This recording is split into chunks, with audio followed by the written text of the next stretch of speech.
Welcome to Imprint, a podcast about creating a home and life you love. I'm Natalie Walton, an interior designer, stylist, and best-selling author focused on an holistic approach to homes. Each week, I'm sharing insights and interviews about the creative process to help you enhance both your interiors and well-being, as well as provide you with the tools and resources to make considered and sustainable choices with all that you create. Hello everyone, welcome to Imprint. I am very excited and grateful to have you here today. As always, I really love to provide as much value as I can in these solo episodes and really share what I'm doing in my own business that's working, and also using what my students within Design and Grow, what they're doing and what's really benefiting them. So I just got out of a session with my students in Design and Grow, and we had a big planning session about planning our time and how time is so important and how we can look at reclaiming our time, how we can free up at least 5 hours a week in our schedule so that we can actually work on our business. And while I'm in this headspace, I thought, okay, I've wanted to do an episode about how I do annual planning, because that's kind of the next step. Recently, I shared my process in terms of navigating this busy season, and that's obviously really important. So if that sounds of interest, you could listen to that after this episode.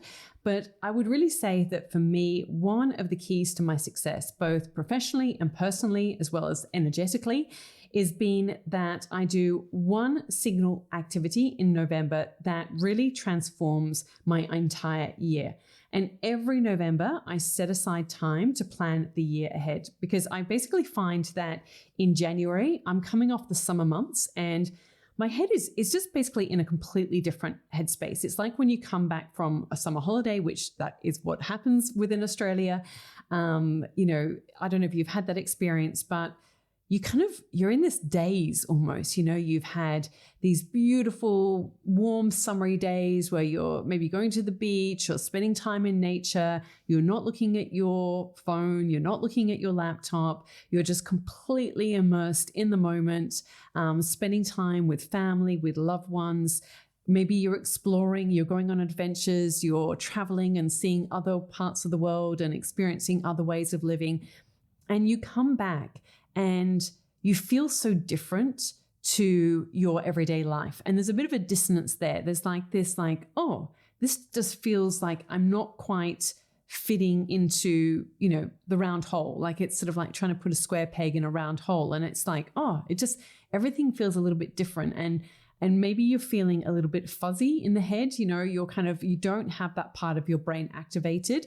Instead, you've really been about resting, about rejuvenating. And those are all beautiful and really worthwhile and really important things to do. And I hope that you can find time over, this coming period to really rest and rewind and relax and recharge, because those things are really important. But for me, what I find is that it really does take me time to then ramp up again for the new year. And, I've mentioned this before, but in Australia, for those of you who are based overseas, many businesses shut down over that Christmas period. And so, everyone's in this kind of holiday mode, and it takes a little bit of time for everyone to get back up to speed, because children are still on school holidays generally until the end of January, early February. And so really, if I didn't start planning my year until the new year, it wouldn't really happen until February. And that's just too late, because then I'm effectively losing out on the entire month of January and what's going to be happening then. So I find that it's really important to spend time in November before I get into the busyness of all the Christmas activities and Advent activities and school concerts and performance, to actually spend time planning the upcoming year. So in last week's episode, or the recent one, I spoke about this idea of how I can really set myself up for success over this time, which can be a very busy season. And that's important. But today I really want to focus on now, not just, this quarter and this particular period, but actually looking further ahead and what I need to do to make that successful and how I can really plan and set myself up for success in the coming year. Because also I think that what happens is that when we come back from some kind of summer holiday or vacation or, that sort of end of the year, the start of the new year, our brain is like, it just feels really resistant to change. And there can be a lot of resistance, it's kind of in that fear mode a little bit. And so it's like, oh, I don't want to go back to work. I don't want to go and, open up my laptop. I don't know if you've ever experienced that. I don't want to go back onto Instagram. I don't want to go back onto social media. And we can feel that sort of real reluctance within ourselves. And that's fine. And it's important to kind of recognize what's coming up for us when we feel that way. However, I think it's also really important to make sure that we're making decisions with our prefrontal cortex. We're making decisions with that high functioning part of our brain that is not making decisions out of fear. And that's why I really believe that November is a beautiful time to do this. So what I want to share with you is how I can actually really set myself up for success with planning. Because like I said, I love planning. I love a blank page. I love exploring the possibilities. And I actually also really love knowing what's ahead.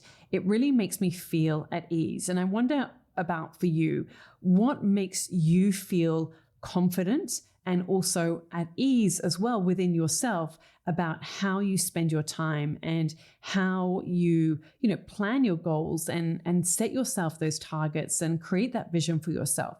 What that looks like for you in terms of the feelings that you experience around these ideas. Now, I can be fluid with my plan, so I can kind of make an annual plan and I can have a level of fluidity around it. But what I find is that having a foundation really makes decision-making easier. And it makes that, I can really then chart out like, okay, where are going to be my most intense activity periods? And then that means that I can also schedule in, what are the important family activities? Or what are the things that are important in relation to health or just general, like booking in dentist appointments or doctor appointments? Or what are the things, from a personal point of view that are really important? Let's get those in the calendar. Let's do those things. And I want you to know as well that, like I said, for me, I do this in November because December just becomes too busy, too hectic. And I just find that November is that beautiful sweet spot. You've got enough data from this current year to really understand, okay, this is where this year is looking like it's going to end up. I mean, that's not to say that you switch off in November or December. There is still many opportunities to still book in clients, to still make money, to still grow your business within that period. And in fact, if you do those activities when so many people switch off, it can actually be really lucrative to do that. I've certainly experienced that in my businesses, but I do think that this particular period is a really sweet spot. And I just want to share as well that I'm actually going to be doing some annual planning events with the amazing people within Design and Grow. So if you're in Design and Grow and haven't RSVP'd yet, make sure you do so, because I have secured an incredibly beautiful home in Santa Monica where we're going to be planning our upcoming year and meeting in person, which I'm so excited. And I've got some events in New York and London too. And on this trip, for those of you who are not in Design and Grow, I will also be doing some meetups and inviting some special guest speakers. So if you are obviously a podcast listener, I take it that you are, if you're listening to the podcast today, or maybe you follow me on Instagram, or you've been inside one of my programs, such as the Styling Masterclass, I would love, love, love, love to meet you in person and let's connect. And I'm really going to sort of share what's really been helpful for me on my journey, answer any of your questions, and just make that connection. There's nothing quite like meeting in real life. So I've actually listed some dates and locations at nataliewalton.com/events. There will be limited spaces at some of these things. So we've set up an RSVP facility. So it's really important, obviously, that you RSVP. And if you do RSVP, really appreciate if you can honor that, or otherwise let us know, because these will be at small venues, so that there's going to be a limited capacity. So we'd really love to hear from you. And these will all be free. So my ask from you is that you RSVP and let us know. And I would really love for you to show up as well. I know sometimes it can be that thing of like you RSVP and then you get close and you're like, I feel tired. I don't know if I can do this. But honestly, think about that time when you have gone to something and you think, I'm so glad I did that. Like, I didn't feel like going, but actually it was great. Because I know how I feel like that often, but I really encourage you that if you do RSVP, please show up. And I will also be doing a free workshop where I will be sharing how you can set up yourself for success in 2025. And that will be a virtual workshop. So you will be able to find all the details at nataliewalton.com/events. And like I said, I would really, really love to meet you in real life. I know so many of you, you love the podcast, and you've been inside some of my programs, and it would be so much fun to meet you. So I'd really, really love to see you there. So today on this episode, I want to share some key ideas to help you make your planning succession a success. And if you are going to be coming to any of these planning events, think of this as your homework, and this will really stand you in good stead for any type of planning that you're going to do, because you can't plan without doing these 3 things. The first one is to know your numbers. Now, recently I had somebody email me to say, what do you mean know your numbers? And I thought, wow, okay, this is really important. Now, it could have been, a language problem, because I know I have people from all over the world. And so maybe it's like one of those translations. I know that whenever I try and speak Italian to someone and you realize how many things you say that actually don't make sense, is like an idiom. And so maybe that is the case. But for all of you, if you have got a creative business, you need to know your numbers. And what I mean by that is you need to know how much revenue you need to make in your business to make your business worthwhile. And within that, you need to know what is your actual hourly rate. So the way that you work this out in a nutshell is that you need to look at how much revenue you earn, and then if you divide it roughly by about 2,000, that gives you 2 weeks off a year. I hope that you're taking off more than 2 weeks a year, but that will give you a really rough guide of what your actual hourly rate is. So I'm going to just do this quickly for you because my quick maths is terrible when I'm on the spot. So let's say it's 100,000. And if you work 2,000 hours a year, that means that your effective or actual hourly rate is about $50 an hour. Now, obviously, this is before tax. So this is before you need to take tax out and so on. So this is why it's so important that when we start thinking about what are our revenue goals, we're underestimating it. And this is what I find happens a lot with creatives, is that we think that the revenue number is actually the number that we're making, and it's not. We need to think about, okay, out of that revenue number, we're going to be taking out our all of our expenses. We're going to obviously take out tax. We have to take out all of our expenses. So all of our software subscriptions and all of the expenses that relate to the business. If you've got team, obviously taking out money related to your team.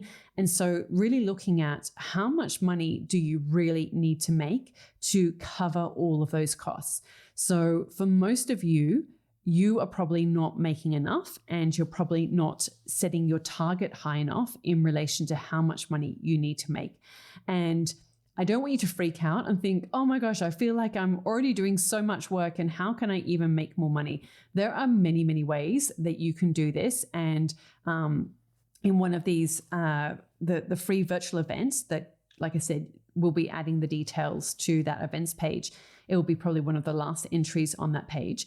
I will be sharing, how you can actually make more money in your business. And it doesn't have to be as hard as what you think. And there are many strategies that I can share with you. So really knowing your numbers is really important, because as you can imagine, when you start to think about, well, what do I want 2025 to look like? You need to think about, okay, well, this is how much money I'm on track to have earned for this year so far.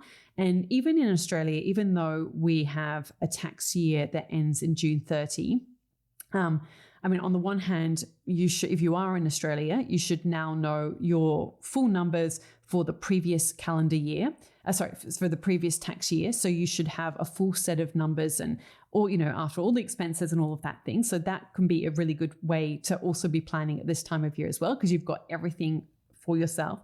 But I do like to have a revenue goal that relates to the calendar year. I just find it a really clean number. That's just the way that my brain works, because I like to see the calendar year, and I just set my kind of like a revenue goal in relation to that, even though the Australian tax year is a little bit different. So I don't know if that helps you or not, but I find it really helps me. So what I'm kind of want to circle back to in this idea of annual planning is that we need to know, okay, so how much money have I made this year? And how much money do I actually need to make to live the life that I want? And that can look at many different things. Maybe for you, it's that you want to contribute to your family's expenses, or, your family's income. Or maybe you are the sole income earner. Maybe you're a single mum. Maybe you really want to start traveling more, and you want to start making some more money to be able to do that. Maybe you want to be able to put your children through college or through university, or help support them in some way. Maybe you would love to be able to contribute or give them some money towards a deposit for their first home. This can look so many different ways, and you need to think about what is important for you, because we can't wait until the end of our working life and then suddenly go, oh, I really need some money for retirement. We need to sort of be doing the things now to set ourselves up for success. And these foundations will become the cornerstone of making that happen. So really being clear on what your current numbers are and what you actually need to be earning. And I always think it's good to have a good, better, best number. So what is like the good number is like, a base number. A better number is one that's like a bit of a stretch. And then a best number is like, okay, this is going to push me, but really aim for that best number. So, if you end up at good, that's great, but really push yourself to get that higher end, because that will help you and make you think differently. And that will be really powerful. So like I said, the first one is to know your numbers. The second one is to actually have done an annual review of what worked, what didn't, and what you can improve. And there's this idea of like the stop, start, pause method. So really look at some of the key things that you have done this year and really analyze what worked, what didn't, and what can you improve, or what do you sort of basically put on pause. So look at this financially. Maybe you tried different offers, or maybe you raised your rates. Maybe that worked. Maybe you have been putting off raising your prices or raising your rates for a long time, and you did it and no one flinched, or you only really got like a tiny little bit of pushback. And so that was like, actually that worked, that's helped a huge amount, and that's really worked. Maybe you launched some new products and they did really well. Or maybe you tried a new strategy with something and that was really beneficial. Maybe you tried a new strategy and it didn't work, and that's okay. And you can kind of go, I tried this, it didn't work. And now I know that, I'm not going to do that again. Or maybe I can iterate on that and tweak it and see if I do this change, will that improve? So really kind of having that reflection, that annual review is really important. And as part of this, I would look at, what's worked, what hasn't financially, energetically as well, like really sort of check in with yourself about that.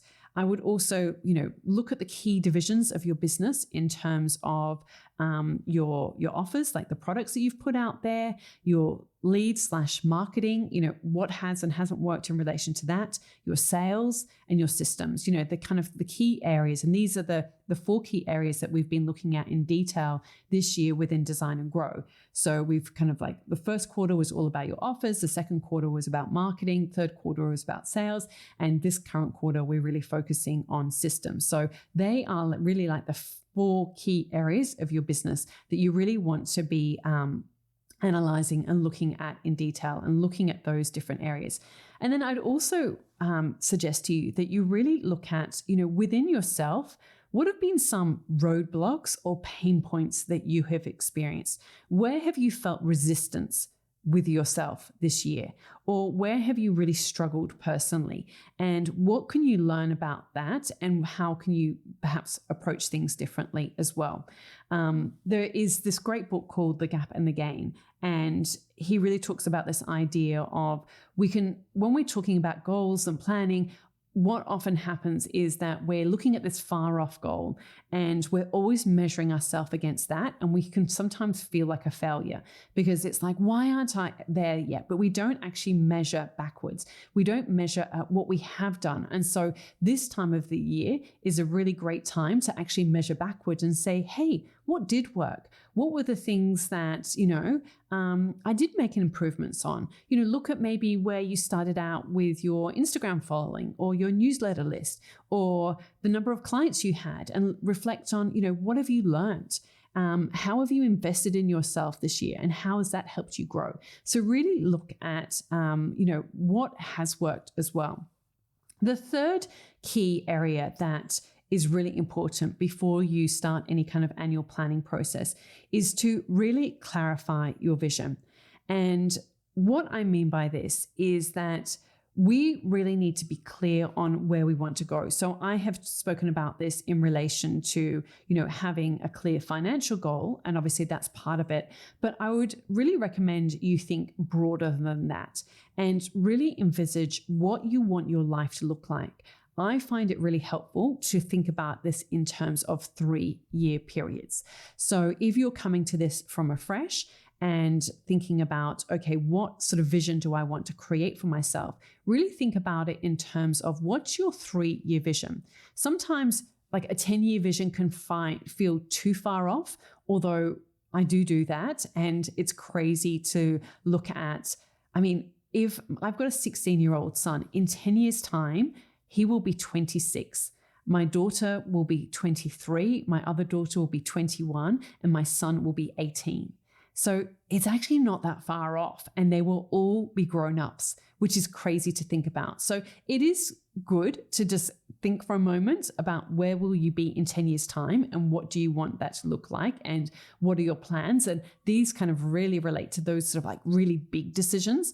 But I think that in a more sort of strategic planning phase, 3 years is a real sweet spot. 5 years can sometimes feel a little bit still too far off in the distance, whereas 3 years can seem more manageable in terms of like, yeah, I can really envisage that. I can see where I will be living, and thinking about, all of those key areas of your life and your business. Where do you want to be living maybe? And what do you want your days to look like? What does an ideal day look like for you? What's like your dream day in 3 years' time? And really working back from that, really reverse engineering that process. But we need to stay connected with that vision as well, and really stay connected with what we want it to look like. And actually, I had someone within Design and Grow recently share that, she looks at her goals every single day. And she said that has been a huge part of her success this year. And I really encourage you to stay connected with your goals as well. So like I said, let's just do a quick review of some of the key ideas that you need to really know and understand before you embark on any kind of annual planning. And the first is to know your numbers. So we need to be clear about what has happened. So what numbers have we experienced for this current year, and what numbers do we need to have for this next year? Because that helps us then make, okay, what do I need to do to get to that number? And like I said, if you want to come and really work through this, like what are those key strategies to make those financial goals happen, then make sure you come to the upcoming virtual event, and we'll put that on that events page. Number 2 is to really review this current year. What worked, what didn't, what can you improve? And look at it from those kind of key areas of your business in relation to, your products and offers, your marketing, your sales, and your systems and operations. So it's really important to look at that. And also, don't forget to look at it from a personal point of view, both energetically and also like what have been some like roadblocks for you within your mindset. And that can often be the key that unlocks everything else. So often what is in our mind is what is holding us back from so many different areas of our business. And the third key area is to really clarify your vision. Like I said, I find it really helpful to create a 3-year vision and really envisage what like a dream day or my dream life looks like in 3 years' time, and then start building back from that. That helps you then be able to edit, like what's no longer serving you, where do you want to put your time and focus? Because we obviously only have a limited amount of time, so we need to really focus on those activities that are going to really help move us towards that. It's very easy to get caught up in the weeds, but we need to stay focused on the areas and the elements that are going to help us move forward. So once again, I would love to meet up with you and discuss all of these things and discuss anything and just connect in person. And like I said, go to nataliewalton.com/events. We will put that in the show notes. And I will also add that free virtual event, which will be really setting yourself up for success in 2025. That will be at the end of that list of events. So love to see you, hopefully in both in person and at the virtual event. But I hope that this has really kind of helped give you some more clarity about how you can set yourself up for success in 2025.